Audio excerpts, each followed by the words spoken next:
देत आहे। 21 सप्टेंबर पर्यंत तुम्ही काय करा, तुम्ही तुमची सोयाबीन काढून वळे लावून ठेवा, कारण की राज्यामध्ये 21 सप्टेंबर ते 2 ऑक्टोबरच्या दरम्यान 10 दिवसामध्ये खूप पाऊस पडणार आहे, मुसळधार पडणार आहे, ओढे नाले वाहणारा पडणार आहे, नदीला देखील पाणी येणार आहे, वड्याला देखील पाणी येणार आहे, काही काही ठिकाणी पुलावून देखील पाणी जाणार आहे, म्हणून हा अंदाज लक्षात येतात।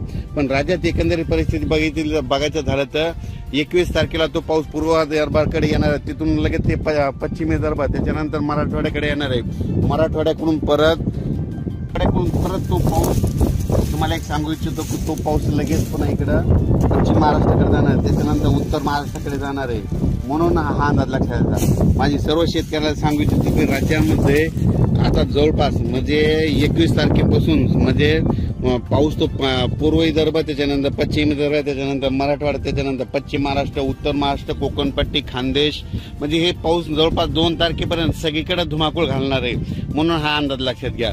आणि तुम्हाला एक सांगू इच्छितो, आणखीन लातूरकडे म्हणजे मांजरा धरण आहे, तर त्या धरण देखील ह्या पावसामध्ये 30 तारखेपर्यंत भरून जाणार आहे, म्हणून त्यांच्यासाठी आनंदाची बातमी। माजलगावचं एक धरण भरायचं राहिलेलं आहे, ते देखील आता ह्या पावसामध्ये 30 तारखेपर्यंत भरून जाणार आहे, मग ही त्यांच्यासाठी आनंदाची बातमी।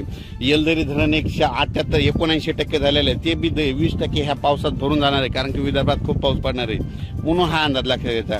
पण सर्वांना माझी एक कळकळीची, ज्यांचं उडीद किंवा सोयाबीन काढायचं असलं असं तर तुम्ही काय करा की काढून घ्या, कारण की राज्यामध्ये तुम्हाला एक सांगतो की मोठा पाऊस राहणार आहे, त्याच्यानंतर खरा जास्त पाऊस मात्र 23 पासून जास्त पाऊस पडणार आहे।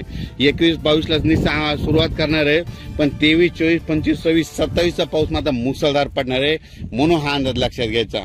राज्यामध्ये अचानक वातावरणात बदल झाला तर लगेच एक मेसेज दिला जाईल।